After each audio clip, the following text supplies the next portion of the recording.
podcast.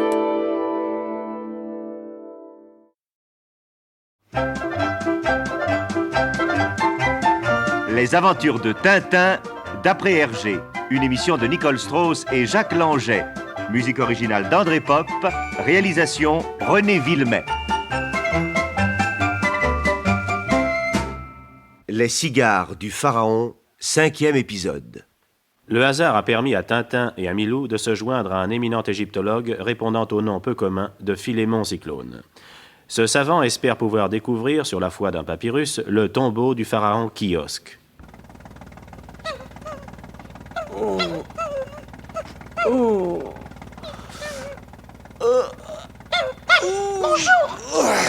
Bonjour mon Milou. Te voilà, hein. Où sommes-nous? On dirait que... Ah mais oui, c'est la cale d'un rafio. Oh, et ça secoue, hein. Je me souviens, oui. Cette vague gigantesque s'est abattue sur nous. Et après le noir. Oui, on a dû nous repêcher de justesse. Eh bien, si nous sommes sur un bateau, montons sur le pont pour voir quelle tête ont nos sauveurs, hein. Allez. Oh, je suis courbattu, moi.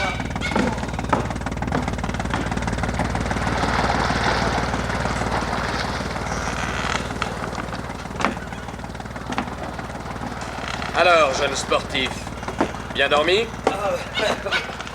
Ah ouais, pour avoir bien dormi, je crois, merci. Mais dites-moi, comment se fait-il que nous nous trouvions ici, mon cher et moi? C'est bien simple, on vous a repêché au moment où vous alliez boire la grande tasse. Ah, c'est à vous que nous devons d'être encore en vie, mais comment vous remercier, capitaine? Non, je vous en prie, n'en parlons plus. Écoutez... Par contre, ce que je voudrais bien savoir, c'est ce que vous faisiez dans un sarcophage à 10 000 de la côte d'Arabie. Eh ben, moi-même, je serais bien content de le savoir, c'est un mystère que je me promets d'éclaircir à la première occasion, parce que vraiment...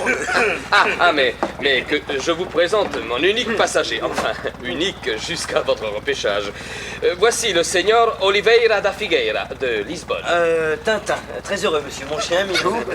Sarmé, Seigneur, je suis Sarmé, et je me recommande immédiatement à votre grâce. C'est-à-dire que... Je puis vous fournir à des prix sans concurrence absolument tout article dont vous pourriez avoir besoin. À vrai dire, monsieur... D'ailleurs, les besoins, c'est une chose qui se crée. Et Oliveira da Figueira, il est là pour ça. Je vais tout de suite vous montrer. Vous savez... Tenez un coup d'œil dans Gazarier. D'abord, un soie de cravate. Oui. Regardez, superbe, n'est-ce pas? Oui. Tous les coloris, tous les dessins et les tissus. Tous ces tissus. La soie la plus pure. Celle-ci. Ah, celle-ci. L'harmonie de ces pois rouges sur fond orange. Hein? Qu'en dites-vous? Ce sont les coloris qu'il vous faut. Cela va très bien à votre teint et à votre tricot bleu. C'est-à-dire que... Non, vous n'en voulez pas. Vous Ça savez... ne fait rien. Il le remet dans ma valise. Ah, parfait. Mais il y a un lot de magnifiques sabres auxquels vous ne résisterez pas. En voici un du 12e, du 13e, du 14e, du 15e, du 16e, les plus chics. Voyez comme c'est souple. De l'acier de Tolède, des six-fils, de nos ans, les meilleurs. De nos gens. Et comme prime, Oliveira da Figueira offre un réveil matin où le brosse à dents et un stylo à billes. Mais ce n'est pas tout. Écoutez, Seigneur... Si vous aimez les Et l'extraordinaire personnage continue à débiter. Ce commis-voyageur en tout genre ressemble physiquement à Tartarin de Tarascon. Il en a la faconde aussi. Et dans sa spécialité, ce doit être un as, puisque 10 minutes plus tard, notre ami Tintin regagne sa cabine en emportant une cage et un perroquet, 3 paires de bretelles, un arrosoir, un réveil, un club de golf, 2 skis avec leurs accessoires, un seau, un caleçon long, un haut de forme et un nœud papillon. Milou, lui, ayant hérité un magnifique collier rouge. Voilà l'effet de la publicité. On vend n'importe quelle camelote. Il suffit de savoir la vanter. Et 10 minutes plus tard, Tintin remonte et va rejoindre le capitaine à l'avant du bateau. Dites-moi, j'ai l'impression que le seigneur Figueira vous a bien eu, hein? N'exagérons rien, j'ai seulement acheté ce qui pourrait m'être utile un jour, enfin, on ne sait jamais. Oui, c'est bien ce que je disais, mais il n'y a pas de honte à être roulé par lui. Dans son genre, c'est un artiste, un grand artiste, le roi du bagou, l'empereur du boniment, la super vedette du blablabla. Oui, évidemment. Et où sommes-nous ici, capitaine? Eh bien, nous arrivons à la côte arabe, nous allons aborder. Et il y a juste devant nous une petite crique où je vous débarquerai, ainsi que le seigneur Oliveira da Figueira. Il a tout un matériel, plus sa marchandise, ça fait du travail. C'est désertique, dites donc. À ça, vous ne trouverez guère que des pierrailles et du sable. Beaucoup de sable. Mais la vie n'est pas absente de cette région. On trouve pas mal de nomades. Oui, en tout cas, cette terre paraît à première vue inhabitée. Soif! Excusez-moi, mais je vais donner des ordres. Je vous en prie, capitaine, voyons.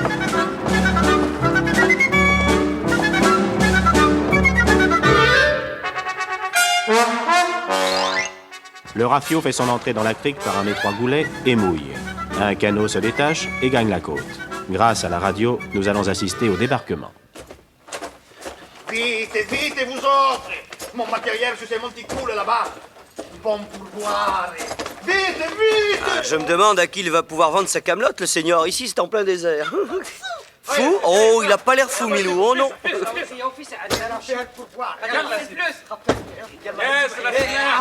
Dites-moi, monsieur Figuera, pourquoi vous installez-vous ici, là? Vous allez prêcher, enfin, je veux dire, vous allez parler dans le désert, car je ne vois pas l'ombre d'un client. Ah, ignorante jeunesse. Ça, c'est que c'est ici un de mes meilleurs points de vente. Ça marche comme sur des roulements. Ah bon? Oui, ils achètent tout à n'importe quel prix. Mais où sont-ils? Vous comprenez? Je suis seul dans un rayon de 1000 kilomètres. Alors, je leur refile tous mes chansonnets. Sansonnet? Tous mes rossignols, comme vous dites en français. Ah oui, oui, oui, je comprends, oui. D'ailleurs, vous allez voir vous-même. Mon matériel publicitaire est en place. Quoi, ces 3 haut-parleurs que je vois là? Oui, avec ces micros, il me fait fort de vendre les kilos de sable à un homme du désert. Sincèrement, je serais curieux de voir ça. Eh bien, restez, vous me servirez à l'occasion des compères. Et il fait d'abord un essai. Bon, et je tourne ces boutons.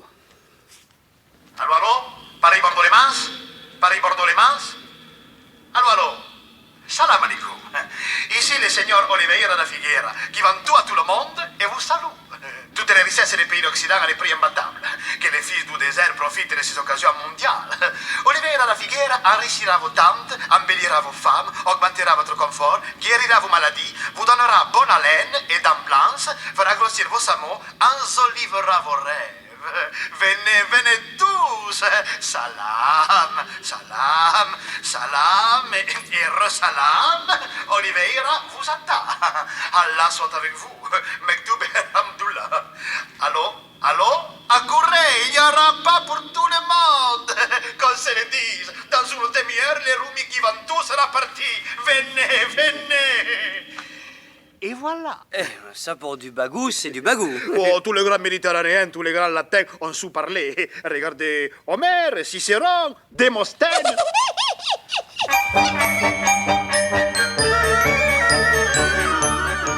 De fait, les hommes du désert accourent et ayant peu l'occasion de dépenser leur argent, ils l'abandonnent entre les mains du tartarin portugais contre des cafetières, des voitures d'enfants, des parapluies, de la mauvaise quincaillerie et de la pacotille. Tout le monde est content. Pourtant, alors que le seigneur a épuisé son stock, une note discordante se fait entendre parmi ses clients. Fils de chien galeux! Excrément de hyène! Hallo! Calme! Eh ben, en voilà qui n'est pas content, hein? Bâtard de serpent! Tu m'as vendu un poison! Ah, permets. Jamais le seigneur Oliveira de Figuera n'a empoisonné la clientèle. Regarde, vermine, je fais des bulles! Et tout ça pour avoir mangé ta sucrerie rose! Mon Dieu!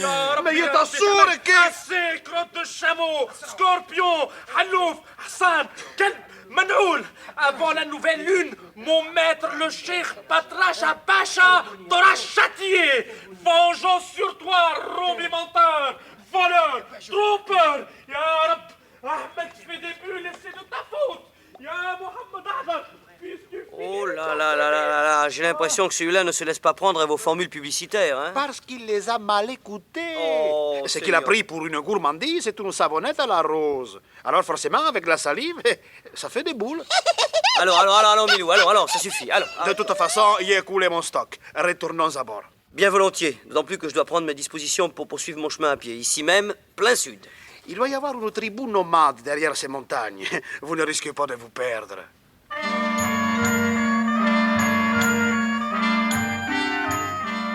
Le lendemain matin, Tintin et Milou se mettent en route vers le sud. Paysage désolé, soleil accablant. Au moment où nous les rejoignons, nos deux amis vont pénétrer dans une sorte de défilé. Pas une plante, aucune trace de vie. Pourtant, à quelque distance, derrière un rocher... Attention! Ahmed, voilà celui qu'on nous a signalé. Il ne se doute de rien. Laissons-le encore avancer. Il va pas nous échapper. La couverture est prête? Oui, Azim. Alors, tu as compris. On lui saute dessus et tu lui couvres la tête avec la couverture. Et nous courons aux chevaux. C'est ça, Inch'Allah. Yallah.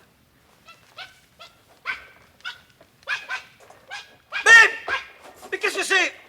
Mais lâchez-moi, que voulez-vous? Vite, attache-le! Ah, il est fort! Serre! Au secours, allô! Au secours, lâchez-moi, Et maintenant, vite, aux chevaux! Batrache Pacha sera content.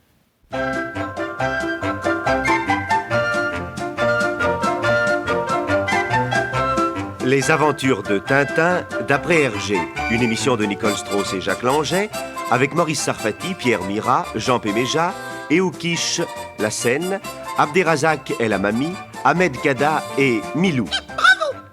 Bruitage et imitation Joël. Chef opérateur du son Guy Louvet. Collaboration technique Bernard Galli.